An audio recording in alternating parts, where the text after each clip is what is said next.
Hello, traders. FX Pip Collector here. Today is Sunday, August 25th, and this is my recap of the top videos from Friday. And on Friday, the pound US dollar came in number 3, so we're going to do a quick recap on the 1 hour time frame. If you'd like to see my full top down analysis from Friday morning on the pound dollar, make sure you check out the video linked at the end of this video over here.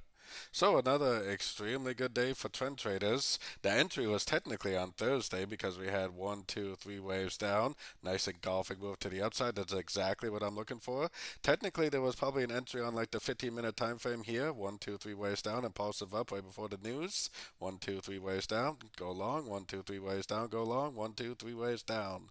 So I've really been trying to emphasize how important it is to trade with the trend because I do believe we're in a wave three on the very high time frames. You don't want to try to counter trend at wave three. If it does break to the downside at a Fibonacci level, then I would put my Fibonacci retracement on the last push up, and I would personally be waiting for another three-way pullback to go long again for the continuation of this uptrend, at least until the higher time frames say otherwise. I will definitely continue to look for longs at the end of three-way pullbacks on these sort of time frames. So don't forget to join my free Discord channel, which is linked over here in the corner. And as always, thank you and happy trading.